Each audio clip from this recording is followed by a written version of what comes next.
बहन जो है वो मेरे बहनोई के साथ कपल काउंसलिंग के लिए गई, ठीक है। और उसको बताया गया कि जी जो काउंसलर है, जो साइकोलॉजिस्ट है, ये एक सेलिब्रिटी साइकोलॉजिस्ट है। और इस बात ने मेरा ख्याल है कि मेरी बहन को जो है ना थोड़ा हुक कर दिया कि भाई सेलिब्रिटी साइकोलॉजिस्ट है तो इसके पास तो जाना बनता है। तो मेरी बहन और मेरे जो बहनोई थे वो गए उनके पास, और ये हुआ ऐसी मेरी बहन ने बात करना शुरू की। उस बंदे ने मेरी बहन का हाथ पकड़ लिया और उसके बाद जब वो रो रही थी, उसको इश्यूज थे, ठीक है, इमोशनली वो बहुत ज़्यादा जो है वो कहने की इमोशनली वल्नरेबल हुई थी वो, और वो रो रही थी। और डॉक्टर ने साइकोलॉजिस्ट ने क्या किया कि उसको कहा कि आप ज़रा अपनी साइड चेंज करके बैठ जाए, मैं आपका शोल्डर मसाज कर देता हूँ ना, मैं नेक मसाज कर देता हूँ। उसके हस्बैंड को कह रहे हैं कि आप अपनी बीवी का ऐसा मसाज किया करें और ऐसे करें और वैसे करें ना। और मेरा दिमाग एकदम से जो है ना वो उड़ गया ये बात सुन के कि क्या हकीकतन ऐसा हुआ है। और मतलब मेरी बहन के साथ ऐसा हुआ, यानी कि मेरी बड़ी बहन और मैं, हम दोनों साइकोलॉजिस्ट हैं, फिर भी मेरी बहन के साथ ऐसा वाकया हुआ। बहुत ही कहते हैं ना कि मुझे अफसोस हुआ कि क्यों ऐसे साइकोलॉजिस्ट जो हैं वो मौजूद हैं। जब आप एक साइकोलॉजिस्ट के पास जाते हैं या एक थेरेपिस्ट के पास जाते हैं तो आपके दिमाग में बहुत ज़्यादा जो है वो सवालात होते हैं कि मेरा थेरेपिस्ट से मैं बात किस तरह करूँगा या मैं अपनी प्रॉब्लम किस तरह शेयर करूँगा। वो बिल्कुल एक स्ट्रेंजर होगा, तो क्या मैं उससे पहली मुलाकात में बात शेयर कर लूँ? कैसे बात शेयर करूँगा मैं, या मैं क्या कहूँ कि वो बात समझ जाए? तो क्या साइकोलॉजिस्ट मेरी बात तक रखेगा? ये मेरी माँ बाप को जो है वो बता देगा? मेरे साथ मेरी मामा आई हुई है तो क्या साइकोलॉजिस्ट मेरी बात उनको बता देगा? क्या होगा? क्या मैं साइकोलॉजिस्ट को जो है वो टेक्स्ट कर सकूँगा कि मुझे हेल्प की ज़रूरत है? क्या मैं कॉल पर बात कर सकता हूँ? क्या सारा सीन है, पैसे कितने लगेंगे और सारा कुछ क्या होगा? तो ये सब कुछ जो है ये आपको इस वीडियो में पता चलेगा कि आप क्या क्या कर सकते हैं और एक साइकोलॉजिस्ट जो है वो कैसे कैसे रिस्पॉन्ड कर सकता है आपकी ज़रूरियात को। तो एंड तक जो है वो इस वीडियो को देखते रहें।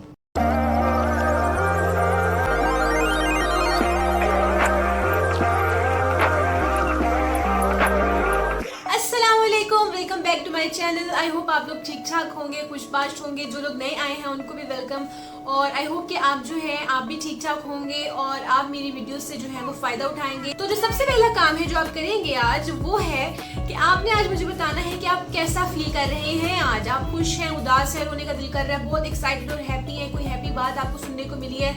तो आप कमेंट में मुझे एक स्माइली, वो हैप्पी स्माइली हो सकता है, सैड स्माइली हो सकता है, आपने मुझे एक इमोजी जो है वो कमेंट में पोस्ट करना है और मुझे बताना है कि आप आज कैसा फील कर रहे हैं। जो वीडियो है वो उन रेड फ्लैग्स के ऊपर है, उन वार्निंग साइंस के ऊपर है कि वो कौन से ऐसे वार्निंग साइंस हैं जो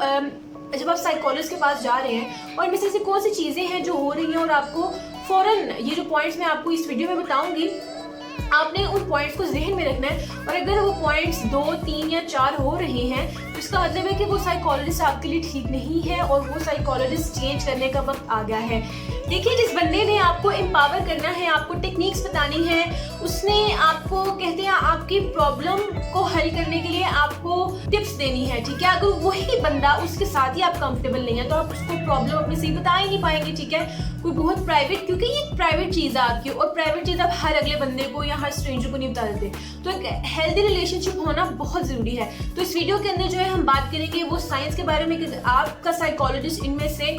2 से ज़्यादा, मतलब 1, 2 नहीं, मतलब कोई 3-4 जो चीज़ें हैं, 3-4 साइंस आपको नजर आ रहे हैं, उसका मतलब है कि आपको साइकोलॉजिस्ट चेंज करने की जरूरत है। तो चलते हैं हम अपनी वीडियो की तरफ जाने से पहले जो है आप मेरा चैनल काइंडली सब्सक्राइब कर दें मुझे सपोर्ट करने के लिए, और कमेंट्स करके मुझे ज़रूर बताया करें कि आपको क्या चीज़ अच्छी लगी है इस वीडियो के बारे में, या आपको क्या हेल्प चाहिए है, या आपको क्या लगता है आपको अगर वीडियो में चीज़ें समझ नहीं आई तो चीज़ें और किस तरह बेहतर हो सकती हैं और मैं कितना आसान बता सकती हूँ। लाइक अपना फीडबैक मुझे ज़रूर। तो ये जो है टोटल 25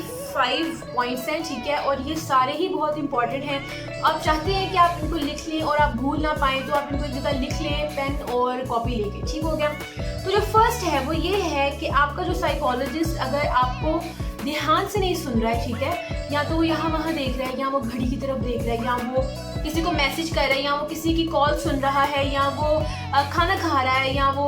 समझे कंघी कर रहा है अपने बालों में, या अपने दांत साफ कर रहा है, जिस तरह हम मूवीज में देखते हैं कि वो टूथपिक पकड़ के तो वो दांतों के साथ लगे होते हैं। अगर वो किसी भी इस तरह के बिहेवियर में जो है वो मशगूल हैं और वो आपकी बात नहीं सुन रहे हैं और आपके ऊपर उनका ऐसा फोकस नहीं है, तो इसका मतलब ये है कि आपको साइकोलॉजिस्ट चेंज करने की जरूरत है, क्योंकि जब वो आपकी बात ध्यान से सुनेगा नहीं तो वो आपकी हेल्प कैसे करेगा। तो जो सेकंड पॉइंट है वो ये है कि आपका साइकोलॉजिस्ट अगर आपको जज करता है, जज करता है यानी कि आपकी चंद चीज़ों को देख के वो आपके बारे में अपने दिमाग में एक इमेज बना लेता है कि हाँ ये तो लड़की ऐसे ही होगी। यानी कि अगर फॉर एग्जांपल आप जो हैं वो अबाए में गए हुए हैं या आपने हिजाब लिया हुआ है कुछ इस तरह का है और साइकोलॉजिस्ट जो है वो इस चीज़ को अच्छा नहीं मानता, तो वो कहेगा हाँ हाँ ये तो कट्टर मुसलमान है, कुछ इस तरह करके वो आपको जज कर लेगा। अगर आपका साइकोलॉजिस्ट आपको इंसल्ट कर रहा है आपके फीचर्स के ऊपर या आपकी बातों को लेके आपको इंसल्ट कर रहा है कि ये तो कोई बात ही नहीं है, आप कितनी परेशान हो रही है, तो इसका भी मतलब है कि वो साइकोलॉजिस्ट ठीक नहीं है आपके लिए। ठीक है, अगर वो आपको जज कर रहा है तो आप उठ के सेशन से निकल जाएं और दोबारा उस साइकोलॉजिस्ट के पास ना जाएं और उसको सोशल मीडिया के ऊपर पोस्ट लगाएं कि भाई ऐसे साइकोलॉजिस्ट के पास दोबारा कोई ना जाए। ठीक हो गया। कि अगर साइकोलॉजिस्ट आपको डिक्टेट कर रहा है कि आपने ये करना है तो इसका मतलब है कि वो भी साइकोलॉजिस्ट ठीक नहीं है। मैं जो आपको चीज़ें बता रही हूँ इसमें देखिए कि जो फॉर एग्जांपल आपका साइकोलॉजिस्ट जो है वो आपको डिक्टेट कर रहे हैं, ठीक है, तो आप उसे कम्युनिकेट करें, भाई आप मुझे डिक्टेट क्यों कर रहे हैं, ठीक है, मुझे नहीं समझ आ रही इस बात की, आप मुझे बता रहे हैं अगर जब मैं आपके पास आना छोड़ दूंगी तो तब मेरा क्या होगा, मेरे अंदर तो वो सलाहियत नहीं आई ना कि मैं खुद से अपनी चीज़ों को रिजॉल्व कर पाऊँ, तो मुझे वो सिखाएं। और अगर आपका साइकोलॉजिस्ट आगे से बहुत बदतमीजी कर रहा है या वो कहता है कि आपको क्या पता, आपको तो पता, इंसल्ट करना शुरू करता है अगर वो आपकी और बहुत नेगेटिव उसका एटीट्यूड हो जाता है, तो वहाँ से आप उठ के चले जाए। वरना जो एक प्रोफेशनल साइकोलॉजिस्ट होता है उस अगर कोई इस तरह की बात हो भी जाती है तो वो कोऑपरेट करता है, वो एक सोल्यूशन निकालने की कोशिश करता है, वो अपना बिहेवियर चेंज करता है। ठीक हो गया। तो जो नेक्स्ट पॉइंट है वो ये है कि वो साइकोलॉजिस्ट जो अपने रिलीजन या जो सोशल या पॉलिटिकल बिलीव्स हैं वो आपके ऊपर थोप रहा हो। ठीक है, फॉर एग्जाम्पल कि मैं एक मुसलमान साइकोलॉजिस्ट हूँ और मेरे पास कोई क्रिश्चियन जो है वो पेशेंट आ गया या हिंदू पेशेंट आ गया या जो भी, तो मैं उनको कह रही हूँ नहीं नहीं नहीं इस्लाम ही सच्चा दीन है, तुम इस्लाम पे क्यों नहीं चलती। देखिए मैं वहाँ इस्लामिक स्कॉलर बन के नहीं बैठी हुई कि मैं उसको बताऊँ क्या ठीक है क्या गलत है, मैं उसी परेशानी सुनने को बैठी हूँ। ठीक है, तो मैं अपने बिलीव्स उसके ऊपर थोप नहीं सकती। ठीक है, या मैं उसको कहूँ वो मुझे बताए कि जी मैं जो फॉर एग्जांपल मैं जी एक पॉलिटिकल पार्टी के जलसे में गया और मेरे साथ ऐसा हुआ, वो मेरे लिए ट्रॉमेटिक था इससे, और मैं कहूँ नहीं नहीं नहीं तुम उसको क्यों फॉलो करती हो, नहीं नहीं तुम इसको फॉलो करो, ऐसा नहीं होता। हम अपने बिलीव्स उनके ऊपर इम्पोज नहीं कर सकते। अगर साइकोलॉजिस्ट अपने ओपिनियंस अपने बिलीव आपके ऊपर थोप रहा है तो आपको उस सेशन से उठ के निकल जाना है और सोशल मीडिया पर डालना है कि भाई ये है एक क्वैक, इसके पास कोई नहीं है, क्वैक को बताओ तुम्हें क्या कहते हैं। जो फिफ्थ पॉइंट है वो ये है कि ऐसा साइकोलॉजिस्ट जो आपके बिलीव्स और आपके ओपिनियंस और आपकी जो भी बातें हैं उनको लेके सेंसिटिव नहीं है और वो बहुत ही इनसेंसिटिव बिहेव कर रहा है। फॉर एग्जांपल आप उनको अपने बारे में कोई बात बता रहे हैं, आप उनको कोई अपना फॉर एग्जांपल वो क्रिश्चियन क्लाइंट आपके साथ बैठा हुआ है, पेशेंट आपके साथ बैठा हुआ है और वो आपको अपने दीन के बारे में बता रहा है कि मैं सुबह उठ के चर्च जाता हूँ या मैं ऐसा करता हूँ मैं वैसा करता हूँ, और आप बहुत इनसेंसिटिव हैं, आप उसको अजीब फेशियल एक्सप्रेशन आपके हो गए हैं और आप उसको बहुत अजीब तरीके से देख रहे हैं, या साइकोलॉजिस्ट आपको बुरा फील करा रहा है कि आप उसको ये चीज़ें बता रहे हैं। इसका मतलब है कि कोई इश्यू ज़रूर है, आप उस सेशन से उठ के निकल जाएं। ठीक हो गया। जो नेक्स्ट पॉइंट है सिक्स्थ पॉइंट, उसमें ये पॉइंट बहुत ही इम्पॉर्टेंट है, समझिए कि आखिर ही इम्पॉर्टेंट है ये पॉइंट। ठीक है, और वो पॉइंट ये है कि अगर एक साइकोलॉजिस्ट आपको बताए बगैर आपकी बातें किसी और को बताता है, ठीक है, ये इतना बड़ा एथिकल इशू है कि इसके ऊपर अगर हम बाहर के मुल्क में रहते हों और अगर प्रॉपर लाइसेंसेस हों तो लाइसेंस कैंसिल भी हो सकते हैं। ठीक है, ये इतना बड़ा इशू बन जाता है। तो देखिए जब आप एक साइकोलॉजिस्ट के पास जाते हैं ना तो ये उसकी रिस्पॉन्सिबिलिटी है और ये उसकी ड्यूटी है कि वो आपको बताए कि भाई जो भी बातें होंगी वो हम दोनों के दरमियान रहेंगी, आप मुझसे कोई भी दुनिया की बात कर सकते हैं, आप मुझसे कुछ भी कह सकते हैं, और वो अनटिल एंड अनलेस कि आप खुद परमिशन मुझे ना दें, मैं आपके ना पेरेंट्स को बताऊंगा, ना मैं आपके स्पाउस को बताऊंगा, हस्बैंड मैं आपके हस्बैड को भी नहीं बताऊंगा, या मैं आपकी वाइफ को भी नहीं बताऊंगा, मैं आपके बच्चों को, मैं किसी को भी नहीं बताऊंगा। ठीक है, तो अनटिल एंड अनलेस के आप खुद ना कहें या किसी की जान को खतरा ना हो। ठीक है, यानी कि अगर तो आपकी अपनी जान को खतरा है, आप सुसाइडल हैं, आप सुसाइडल आइडिएशन आपकी एक्सट्रीम पे है कि आप कभी भी खुद को नुकसान पहुंचा सकते हैं, ये साइकोलॉजिस्ट की फिर रिस्पॉन्सिबिलिटी बन जाती है कि आपकी अगर जान को खतरा है तो फिर आपकी जान बचाने के लिए वो आगे किसी रिलेटिव घर वालों को बता सकता है। और अगर आप ऐसी जो है वो इशू का शिकार है कि आप किसी दूसरे को जाने नुकसान पहुंचा सकते हैं, तो ये 2 सिचुएशंस हैं जिनके अंदर एक साइकोलॉजिस्ट आपको बताए बगैर आपके घर वालों को जो है वो बता सकता है, या वो किसी पुलिस वालों को बता सकता है, कुछ इस तरह का कर सकता है वो, ठीक है। उसके अलावा उसके पास कोई हक नहीं है कि उसके ये रिस्पॉन्सिबिलिटी कि वो अपनी बातें जो है वो सिर्फ अपने तक महदूद रखे, किसी को भी ना बताए। तो अगर आपने सुना है कि आपके साइकोलॉजिस्ट ने आपकी माँ से बात की है, या आपके पेरेंट आपके घर वालों से बात की है, या आपके शोहर या आपकी बीवी से बात की है, तो आपको पूरा हक बनता है कि आप जो है कंप्लेन करें उस चीज़ के बारे में, सोशल मीडिया पे आम करें इस चीज़ को कि भाई ये साइकोलॉजिस्ट डब्बा साइकोलॉजिस्ट है, इसके पास कोई ना जाए और उसके सेशन पे दोबारा कभी ना जाए। ठीक हो गया। जो नेक्स्ट पॉइंट है वो है कि अब ऐसा साइकोलॉजिस्ट जिसके पास आप गए हैं और वो आपको बता रहा है कि भाई ये तुम्हारा मसला नहीं है, ये उन लोगों का मसला जो तुम्हारे इर्द गिर्द है, ठीक है। ये जो तुम्हारी जिंदगी में जो भी बुरा हो रहा है ना, तुम्हारी जिंदगी में तुम्हें जो भी बुरा लग रहा है, तुम्हारी जिंदगी में जो भी मसाइल हैं, ठीक है, जो भी बुरी चीजें तुम्हारी जिंदगी में, वो असल में दूसरों की वजह से हो रही है, दूसरे रिस्पॉन्सिबल है इस चीज के। यानी कि वो आपको इनकरेज करते हैं कि ब्लेम करें दूसरों को, खुद को आप मत देखें, आप दूसरों को ब्लेम करें। तो देखिए ये तो है ही ऑपोजिट। आप जिस चीज के लिए थेरेपिस्ट के पास जाते हैं उस चीज का ऑपोजिट है। आप थेरेपिस्ट के पास जाते हैं कि वो आपको सिखाए, आपको एम्पावर करे कि खुद आपने अपनी चीज़ों को किस तरह सॉल्व करना है, खुद आपने एक ट्रॉमा से या किसी भी बुरी चीज़ से किस तरह कोप करना है, किस तरह फाइट करना है, ठीक है। और अगर एक साइकोलॉजिस्ट आपको ये बता रहा है कि नहीं ब्लेम किसी और पे डाल दे, नहीं आपकी गलती नहीं, दूसरों की गलती है,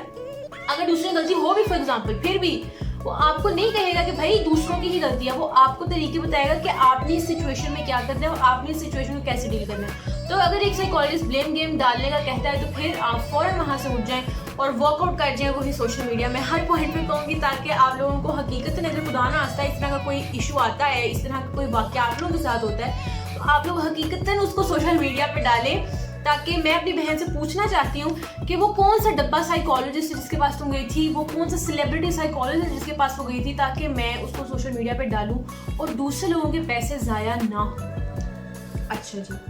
तो जो नेक्स्ट पॉइंट है वो ये है कि अगर तो आपका अपना साइकोलॉजिस्ट जिसके पास आप जा रहे हैं वही आपको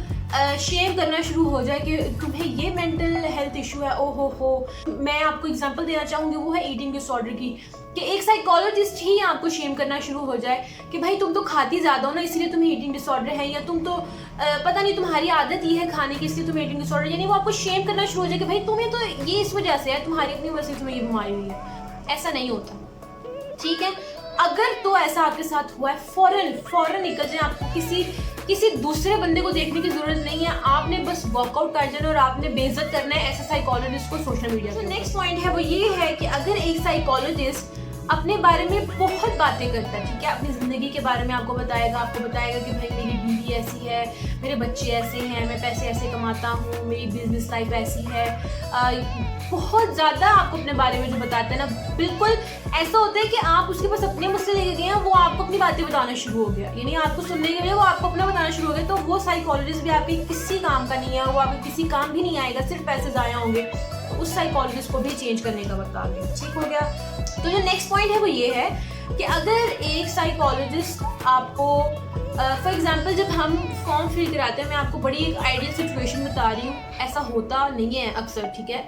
बहुत सी चीज़ें इसके अंदर आ जाती हैं, या तो वो अनप्रोफेशनल होते हैं या कोई अवेलेबल नहीं होती हैं। For example I don't know कि क्या ऐसा होता है, होना चाहिए ये, लेकिन होता बहुत कम है ऐसा, कि जब आप एक साइकोलॉजिस्ट के पास जाते हैं तो वो आपसे फॉर्म फिल कराता है, ठीक है। उसमें आपको ये बताएगा कि भाई कॉन्फिडेंशियलिटी है, प्राइवेसी है, मैं किसी को नहीं बताऊंगा, ये सब कुछ वो बताएगा। फिर वो पूछते हैं, बहुत मेन क्वेश्चन होता है जो पूछते हैं कि भाई आप किस इशू के लिए आए हैं, ठीक है। फॉर एग्जाम्पल आपने लिख दी कि आप डिप्रेशन के लिए आए हैं, या फॉर एग्जांपल आप बाइपोलर के लिए हैं, कोई भी आपने सुनी है एक चीज़, जिस तरह फॉर एग्जांपल आपने मेरी वीडियोस देखी और आपको लग रहा है कि भाई मेरे अंदर तो ये वाला सिम्टम है, तो हाँ मुझे शायद डिप्रेशन है, तो आपने वहाँ पे जाके लिख दिया, फॉर्म में लिख दिया कि भाई मुझे डिप्रेशन है। तो वो साइकोलॉजिस्ट आप जब उसके पास सेशन के लिए जाएंगे तो वो आपका फॉर्म देखेगा, उस फॉर्म के ऊपर लिखोगे भाई डिप्रेशन के लिए आप आए हैं, तो फ़ौरन पूछेगा। अभी देखिए ये एक सिचुएशन अपने दिमाग में सोचें कि आपने फॉर्म फिल किया, आप उस साइकोलॉजिस्ट के पास गए हैं, वो एक अननोन बंदा है, वो एक स्ट्रेंजर है जिसको आपने आज तक नहीं देखा और सुना भी नहीं, जिसके बारे में आप उससे हेल्प मांगने आए, और वो आपसे पहला क्वेश्चन ही करते हैं, हाँ जी भाई डिप्रेशन है आपको, क्यों, क्या हुआ, क्या महसूस कर रहे हैं, किस वजह से हुआ आपको डिप्रेशन। और आप है कि नहीं, मैं अभी ये बारे में बात नहीं करना चाह रहा, हम कुछ और बात कर ले। और वो थेरेपिस्ट कह रहा है नहीं नहीं नहीं, अभी मेरी बात का जवाब दे, मैं टाइम नहीं वेस्ट करना चाहता। भाई ये क्या बात हुई, टाइम नहीं वेस्ट करना चाहते, आपको पे किया है, आपके पास कंसल्टेशन के लिए आए हैं, तो आप क्यों नहीं हमें टाइम दे रहे हो और आप सुनना ही नहीं चाहते, तो आप इस ऐसे साइकोलॉजिस्ट के पास दोबारा कभी नहीं जाना चाहेंगे। जो नेक्स्ट पॉइंट है वो ये है कि एक साइकोलॉजिस्ट, इसी तरह आप फर्स्ट सेशन में उसके पास गए हैं और अभी उसने ऐसा सच आपकी बातचीत भी शुरू नहीं हुई और उसने आपकी बातें भी सुनना शुरू नहीं की हैं सच, और अभी 2-3 जो है वो जुमले आपने एक दूसरे को कहे हैं और वो आपको कह रहे हैं कि ये ले आप डिप्रेशन का ये जो टेस्ट है इसको फिल करें या एंग्जाइटी का टेस्ट है इसको फिल करें। मतलब वो आपको सुन नहीं रहा। और बहुत सी ऐसी, बहुत ज़्यादा, देखिए जो DSM है ना, वो जो डिसऑर्डर्स हैं वो हमारी गाइडलाइंस है, ठीक है, वो हमारी साइकोलॉजिस्ट की गाइडेंस के लिए होती हैं। बहुत दफ़ा ऐसा होता है कि बंदा जो है वो किसी डिसऑर्डर का शिकार नहीं होता, तो ये ज़रूरी नहीं है कि आप उस बंदे को कहें भाई आपको तो डिप्रेशन है, नहीं ऐसा नहीं होता। अगर आपको एक दो सिम्टम है तो आपको कुछ भी नहीं है, हाँ थोड़ा सा इशू है, वो सॉल्व हो जाएगा, उसको नाम देने की आपको ज़रूरत नहीं है। तो ऐसा साइकोलॉजिस्ट जो बहुत ही फटाफट आपको बता देना चाहते हैं कि आपको क्या बीमारी लग गई है, या फटाफट वो कहता है कि नहीं नहीं नहीं टाइम नहीं वेस्ट करना, हम देखें कि आपको बीमारी क्या, ताकि सोल्यूशन निकल सके, ऐसे साइकोलॉजिस्ट के पास भी आप दोबारा जाना बिल्कुल पसंद नहीं करेंगे। तो आप वहाँ से फ़ौरन उठ जाए, ठीक है, ना अपना टाइम ज़ाया करें, ना अपने पैसे ज़ाया करें ऐसे लोगों के ऊपर। और फिर अगर आपको ये सारे इश्यूज आ रहे हैं एक थेरेपिस्ट से, एक साइकोलॉजिस्ट से, और आपने उसको कह दिया है कि देखिए मुझे तो ये मसला आ रहा है और मुझे ये चीज़ पसंद नहीं आ रही है, तो अगर तो वो एकदम से खड़ा हो जाता, ठीक है, एकदम से कहता नहीं नहीं नहीं तुम जाहिल, तुम्हें तो पता ही नहीं है, तुम्हारी तो तालीम इतनी नहीं है, तुम्हें क्या पता कि ये चीज़ें कैसे होती है, मतलब वो आपको ब्लेम कर रहा है, इंसल्ट कर रहा है और बहुत नेगेटिव एटीट्यूड है, तो इस जैसे साइकोलॉजिस्ट को भी सोशल मीडिया पे डालें, ठीक है, और वर्कआउट कर लें, दोबारा कभी ऐसे साइकोलॉजिस्ट का मुँह ना देखें। सो जो नेक्स्ट पॉइंट है वो भी बहुत इंपॉर्टेंट है और वो ये है कि बहुत ज़्यादा केसेस में ऐसा होता है कि लोगों को एक फ्रेंड की ज़रूरत होती है लेकिन उनके पास फ्रेंड नहीं अवेलेबल होता, या कोई सर्कमस्टांसेस इस तरह के होते हैं, या कोई बात इस तरह की होती है जो आप अपने फ्रेंड से नहीं कर सकते। तो आप क्या करते हैं कि आप अपने थेरेपिस्ट को ढूंढते हैं, ठीक है, और आप उसके पास जाते हैं और आप एक्सपेक्ट करते हैं कि वो आपका फ्रेंड होगा और वो आपको फ्रेंड की तरह सुनेगा और आप फ्रेंडली एडवाइस चाहते हैं और आप फ्रेंडशिप चाहते हैं उसके साथ। तो एक थेरेपिस्ट आपका फ्रेंड नहीं है, ठीक है, एक साइकोलॉजिस्ट आपका फ्रेंड नहीं है, वो एक प्रोफेशनल है जो आपकी मदद के लिए बैठा है, ठीक है। देखिए एक होती है कि रिलेशनशिप बिल्ड हो सकता है, लेकिन फ्रेंडशिप इज अनदर थिंग, वो बिल्कुल एक डिफरेंट ही डायमेंशन में बात चल जाती है। एक साइकोलॉजिस्ट आपका फ्रेंड नहीं हो, अगर एक साइकोलॉजिस्ट आपसे फ्रेंडली होने की कोशिश कर रहा है तो ये भी बात है कि वो अपनी लिमिट्स क्रॉस कर रहा है। तो या तो आप उनको कहेंगे भाई I am uncomfortable with this, मुझे नहीं पसंद आ रही ये बात, प्लीज़ चेंज करें इस चीज़ को, और अगर वो चेंज नहीं करता तो फिर आपको पता ही है कि आपने क्या करना है, अब तक आपको पता चल ही गया कि आपने क्या करना है, तो आप उठेंगे और निकल जाएंगे, ना अपना टाइम वेस्ट करेंगे ना अपने पैसे वेस्ट करेंगे। जो नेक्स्ट पॉइंट है वो ये है कि ऐसा साइकोलॉजिस्ट जिसके पास आप गए हैं और वो मुसलसल कुछ लिखने में मसरूफ़ है, मुसलसल आप देख रहे हैं उसकी टेबल के ऊपर बहुत डॉक्यूमेंट्स पड़े हुए हैं और वो मसरूफ़ है, इतना मसरूफ़ है कि वो आपको शायद एक दफ़ा या 2 दफ़ा पूरे सेशन में उसने आपको देखा है और वो समझे कि वो आपकी तरफ फोकस नहीं है, ठीक है। तो ऐसे साइकोलॉजिस्ट, एक साइकोलॉजिस्ट आप पे फोकस ही नहीं है, जो वो आपकी बातें नहीं सुन रहा, तो क्या फ़ायदा होगा उस चीज़ का। तो उसको कहें कि भाई प्लीज़ मुझे टाइम दें, और अगर वो आपको टाइम नहीं दे रहा हकीकतन, तो बेहतर है कि आप वॉकआउट कर जाए। जो नेक्स्ट पॉइंट है वो भी इसी से रिलेटेड है कि वो आपको टाइम ना दे रहे, आपको अटेंशन नहीं दे रहा, तो इसका मतलब है कि आपको कोई फ़ायदा यहाँ से नहीं होने वाला। जनाब जो नेक्स्ट पॉइंट है वो ऐसा पॉइंट है कि मैं कहती हूँ कि ये तो रेड फ्लैग, अगर रेड से भी कोई इस तरह का होता ना शेड, तो मैं वो वाला फ्लैग कहती कि ये है, तो इस पे आपको साइकोलॉजिस्ट को जो है ना सू करने वाला हिसाब आपका होना चाहिए, ठीक है, क्योंकि हरासमेंट कहीं पे भी बर्दाश्त नहीं हो सकती, ना मेल्स हरासमेंट बर्दाश्त करें ना फीमेल्स, ठीक है। जब आप एक साइकोलॉजिस्ट के पास जाते हैं आप बहुत वल्नरेबल होते हैं, आप बहुत समझें कि एक्सपोज होते हैं कि वो आपको कहते हैं ना कि एक्सप्लॉइट भी कर सकता है, वो आपको मैनिपुलेट भी कर सकता है, वो आपको अपने किसी चीज़ के लिए यूज़ कर सकता है, वो आपको हेरेस कर सकता है, वो इस तरह की सब चीज़ें कर सकता है। तो देखिए मैं ये नहीं कह रही कि आप जब भी किसी के पास जाएं तो आप अलर्ट हो जाएं, कि आप इतने अलर्ट हों कि आप अपने चीज़ पे फोकस करने की बजाय आप जी पेपर स्प्रे हाथ में, ये इस तरह का कोई सीन है। देखिए आपको इतना पता होना चाहिए कि अगर एक साइकोलॉजिस्ट जो है वो आपसे अपनी लाइफ के बारे में और अपनी जो है अपनी और वाइफ के रिलेशनशिप के अंदर घुस गया है, वो बता रहा है कि ये ऐसा हो गया वो वैसा, तो आप उसको मना करें कि भाई आई एम नॉट इंटरेस्टेड, मैं यहाँ अपने मसले का हल के लिए आई हूँ, आपका मसला सुनने के लिए नहीं है। ठीक हो गया। देखिए बोलना इज इम्पॉर्टेंट, हम लोग नहीं बोलते, हम लोग कहते नहीं अगला बुरा मान जाएगा, अगला बुरी हरकत कर रहे हो उसको उस पर शर्म नहीं है, लेकिन आप उसको कुछ कह नहीं सकते जब बेशक आप हक पे हैं, तो आपने उसको कहना है। जो मेरी बहन के साथ हुआ वो था इनअप्रोप्रिएट टचिंग, यानी कि उस बंदे ने गलत तरीके से मेरी बहन को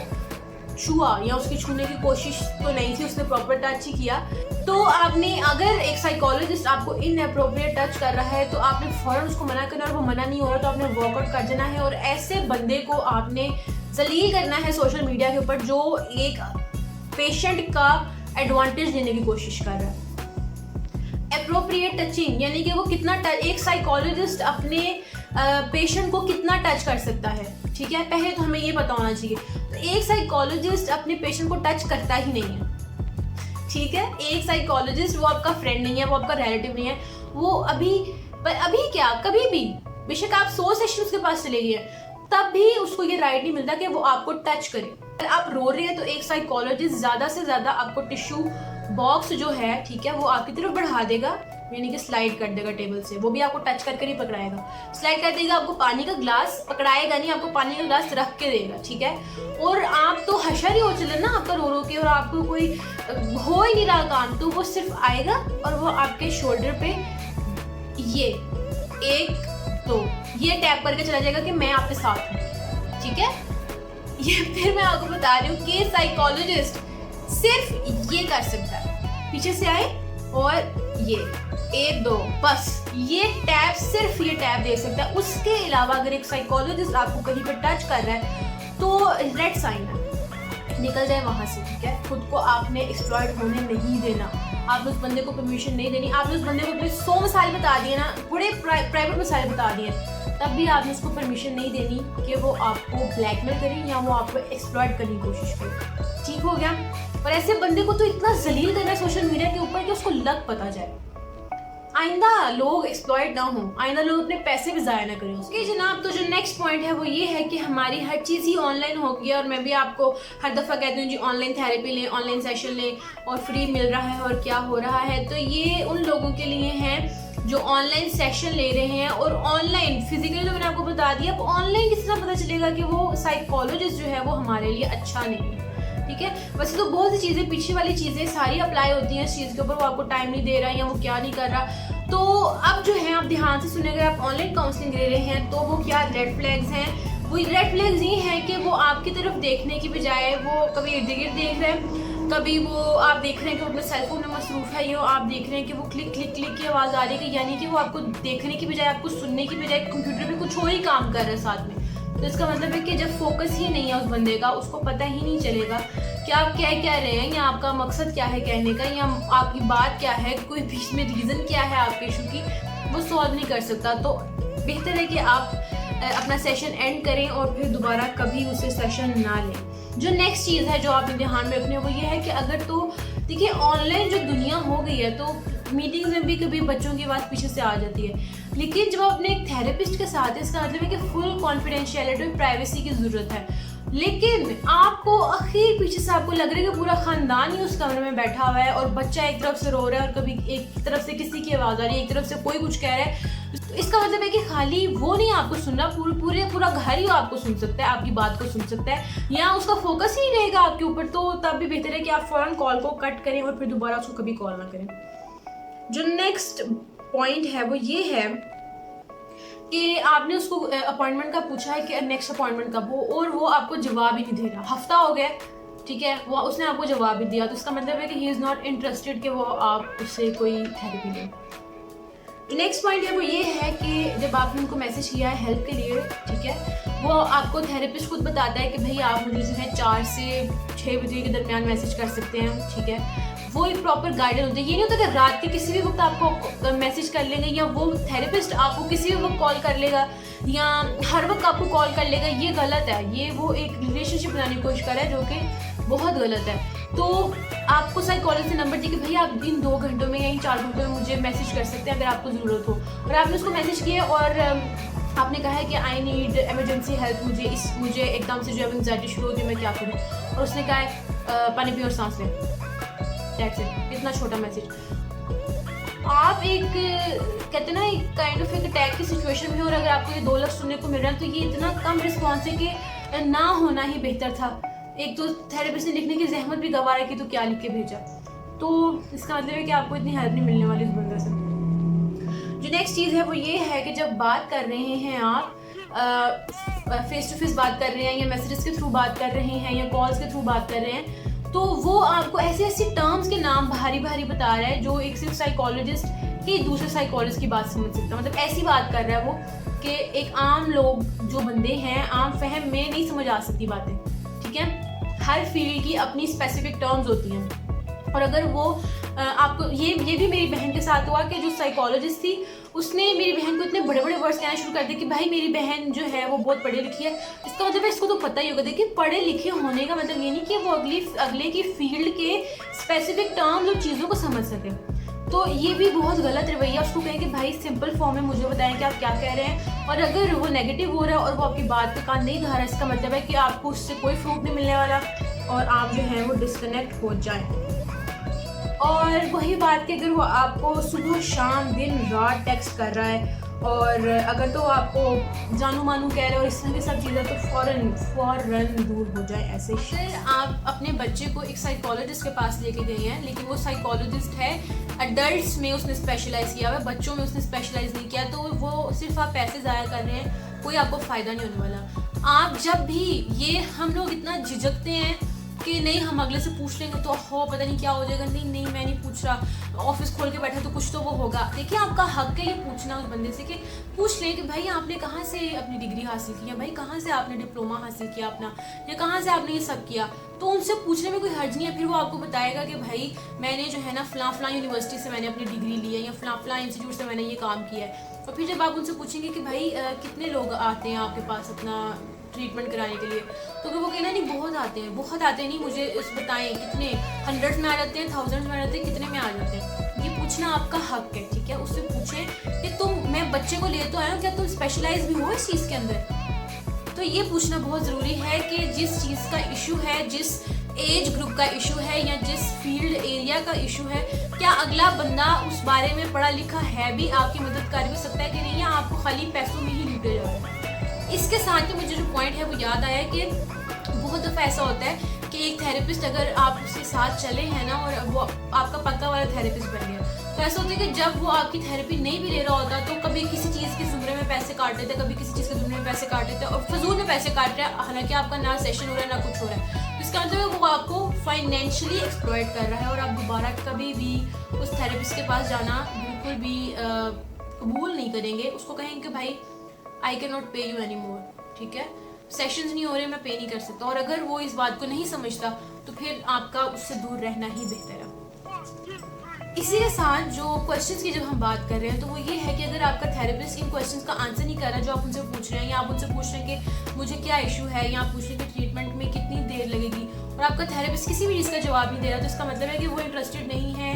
आपसे कम्युनिकेट करने में, आपको समझने में, आपकी मदद करने में, ठीक है। आप एक थेरेपिस्ट से थोड़े बहुत सवाल बिल्कुल आप पर्सनल पूछ सकते हैं। आपका नाम क्या है, आपने डिग्री कहाँ से ली, पेशेंट्स कितने आते हैं, और मेरे जैसे पेशेंट्स भी आए होंगे कि नहीं, मतलब थोड़े बहुत आप पर्सनल क्वेश्चंस कर सकते हैं। और एक अच्छा साइकोलॉजिस्ट बड़े अच्छे तरीके से चीज़ों को हैंडल करता है, लेकिन एक इच्छी बिच्छी आपको अपनी पर्सनल लाइफ के बारे में, प्रोफेशनल लाइफ के बारे में नहीं बताएगा, क्योंकि तो उससे दोस्ती नहीं करने आए, आप उससे हेल्प लेने आए। फिर वही बात कि साइकोलॉजिस्ट आपका दोस्त नहीं होता। उस साइकोलॉजिस्ट के पास मत जाएं जिसके सेशन लेने के बाद आप जिस तरह अंदर गए थे तो शायद आप थोड़ा खुश थे, लेकिन जिस वापस आए तो आपकी मरने वाली हालत हुई, आपकी बहुत बुरी हालत है, तो आप उस साइकोलॉजिस्ट के पास भी दोबारा मत जाएं। अच्छा जी। और वो यानी कि फर्स्ट सेशन के बाद या किसी को कह लें कुछ सेशंस गुजरने दें और फिर भी आपको बुरा ही फील हो रहा है और ज़रा भी आप रिलैक्स नहीं हो रहे हैं, तो फिर आपको साइकोलॉजिस्ट चेंज करने की जो है वो ज़रूरत है। अगर एक साइकोलॉजिस्ट आपको अनकम्फर्टेबल फील करा रहा है, यानी कि आपको देखने में तो वो ठीक ही लग रहा है लेकिन बात भी ठीक कर रहा है, टच भी नहीं उसने किया और भी कुछ इस तरह की उसने बात नहीं की, लेकिन आपको फील नहीं अच्छा हो रहा, तो तो वो जो अपनी सेंस है ना उसके ऊपर आप यकीन रखें और आप साइकोलॉजिस्ट को ये नया देखना शुरू कर दें। अगर एक साइकोलॉजिस्ट आपको टाइम दे के खुद टाइम पे नहीं आता और आप उसको कहते भी हैं कि टाइम पे आए, वो फिर भी टाइम पे नहीं आता, तो इसका मतलब है कि आपको उस साइकोलॉजिस्ट के पास जाने की ज़रूरत नहीं है। अगर एक साइकोलॉजिस्ट पहले ही सेशन में जान लेता है कि आपको क्या इशू है, तो ये भी समझ लें कि वो साइकोलॉजिस्ट डब्बा साइकोलॉजिस्ट है। एक सेशन में इंसान कुछ नहीं समझ पाता, मतलब वो भी सिर्फ शुरू हुआ होता है कि आपको एक दूसरे को जानना शुरू हुए होते हैं, फिर आप अपने बारे में सब कुछ बताते हैं, वो आपसे सवाल करते हैं, आप उसको बताते हैं। तो एक सेशन बहुत कम है किसी भी बारे में, किसी भी कंक्लूजन में पहुंचने के लिए, भाई आपको ये बीमारी है या आपको क्या है। और अगर एक साइकोलॉजिस्ट आपको कहे कि नहीं नहीं दुनिया में तो बहुत गम है और तुम्हारा गम बहुत कम है, तो साइकोलॉजिस्ट को भी आप फौरन अल्लाह हाफिज़ कह दें। और अगर एक साइकोलॉजिस्ट, आखिरी पॉइंट, अगर एक साइकोलॉजिस्ट आपको कहे कि आप तो इतनी खूबसूरत हैं कि आप पे उदास होना जचता नहीं, वो क्या था, आपके पाँव बहुत हसीन है, ये पाँव जमीन में आप उतारिएगा, तो इस तरह की अगर बातें करें, देखिए आप रोमांटिक रिलेशनशिप में नहीं है उसके साथ, कि वो आपको इस तरह के डायलॉग्स फेंकता फिर। तो अगर उसने कहा है कि आप इतनी हसीन, आपको सैड नहीं होना चाहिए, या जिस तरह वो मैंने आपको डोर में बताया था, उसने कहा बी ब्रेव, तो ये वो चीज़ें हैं जो किसी काम की नहीं होती हैं। और इस तरह का अगर है, इसका मतलब है कि उस साइकोलॉजिस्ट को कख गड्ढा नहीं आता और वो आपका कुछ नहीं कर सकता। ठीक हो गया। तो बेसिक जो थी वो ये सारे पॉइंट थे जिनको जिनमें से अगर आपको कुछ फील हुआ है, देखिए टच वाली बात पे तो फौरन ही आपने वहाँ से निकल जाना, उसको बताने की जरूरत नहीं है। लेकिन बाकी जो बातें वो ये है कि आप उससे कम्युनिकेट करें कि भाई मुझे ये इशू आ रहा है। देखिए थेरेपिस्ट भी एक इंसान ही है, उससे भी गलतियां हो सकती हैं, लेकिन बात ये है कि उसकी जब आप उसको गलती बताते हैं कि भाई मैं अनकंफर्टेबल हूँ इस बिहेवियर की वजह से, और वो जो है वो नेगेटिवली आपको या तो वो आपको जो है वो डिग्रेड करता है, आपको इंसल्ट करना शुरू करता है, और इस तरह की उसकी हरकतें, तो आपको साइकोलॉजिस्ट के पास दोबारा नहीं जाना। एक अच्छा और एक प्रोफेशनल साइकोलॉजिस्ट आपका जो फीडबैक है, आपका जो क्रिटिसिज्म है, वो बहुत अच्छे तरीके से लेता है, और वो हमेशा इस चीज़ में लगा होता है कि क्या हो सकता है कि अच्छे तरीके से हमारा कम्युनिकेट हो जाए, क्या हम ऐसा कर सकते हैं कि हम इस चीज़ को सॉल्व कर लें। अगर उसका पॉजिटिव बिहेवियर नहीं है तो इसका मतलब है कि वो आपकी मदद नहीं कर सकता। आप अपना टाइम, अपना पैसा, अपनी पहले ही आप जो है वो प्रॉब्लम में घिरे हुए, आप साइकोलॉजिस्ट एक रह गया था चीज़ों में एडिशन करने के लिए, आप जो है फ़ौरन कमरे से निकल जाएं और आप सोशल मीडिया पे ऐसे क्वैक्स को, और क्वैक्स की उर्दू अभी तक मेरे दिमाग में नहीं आई है, तो क्वैक नीम हकीम कहते हैं आई गेस, नीम हकीम हतराई जान। तो आप ऐसे नीम हकीमों को जो है वो सोशल मीडिया के ऊपर डालें और सबको कहें कि इन लोगों के पास नहीं जाना अपने पैसे ज़ाया करने के लिए, तो अच्छा खासा स्प्रेड करें इस चीज़ को। आप ये सब कर सकते हैं और नए साइकोलॉजिस्ट ढूंढते रहना। ठीक हो गया। अपना बहुत सा ख्याल रखिएगा। इंशाल्लाह मिलेंगे हम नेक्स्ट सेशन में, और मोस्ट प्रोबेबली आई गेस कि वो एंग्जाइटी के ऊपर होगा, तो नेक्स्ट सेशन जो है वो लेना बिल्कुल मत भूलिएगा। अपना बहुत सा ख्याल रखिएगा। इंशाल्लाह मिलेंगे नेक्स्ट वीडियो में। अल्लाह हाफिज़।